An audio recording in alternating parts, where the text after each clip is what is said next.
आज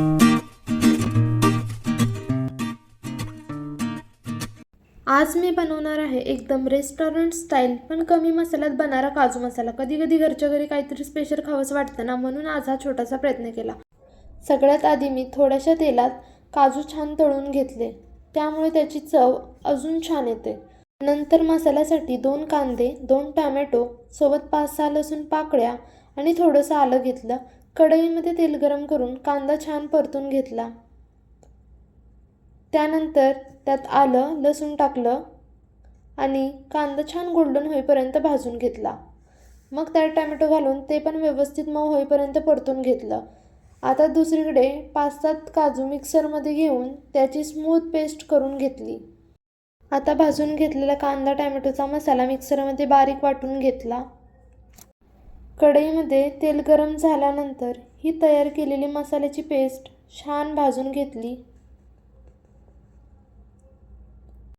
मसाला जळू नये म्हणून सतत हलवून घेतला। त्यानंतर या मसाल्यामध्ये हळद, लाल तिखट आणि पनीर मसाला घेतला। जर तुमच्याकडे काजू मसाला असेल तर तो तुम्ही टाकला तरी चालेल।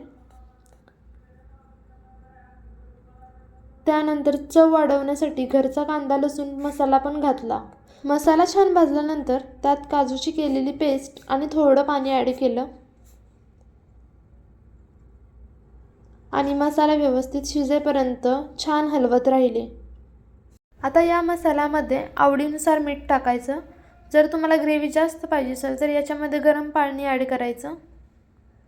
त्यानंतर मी थोडीशी चवीसाठी साखर ॲड केलेली आहे आणि थोडासा तूप ॲड केलेला आहे। त्यानंतर कसुरी मेथी भाजून घेतलेली होती, ती थोडीशी बारीक करून मग टाकली। त्याचसोबत जे तळून घेतलेले काजू होते ते टाकले। काजू सर्वात शेवटीच टाकायचे। त्यानंतर चिरून घेतलेली कोथिंबीर टाकली आणि ग्रेव्ही एकदा मिक्स करून घेतली आणि तयार झाला क्रीमी टेस्टी घरच्या घरी बनवलेला काजू मसाला। तुम्ही पण नक्की ट्राय करा, खूप सोपी पद्धत आहे, कमी साहित्यात बनणारे आहे। रेसिपीसाठी कमेंट करा। Bye, thank you.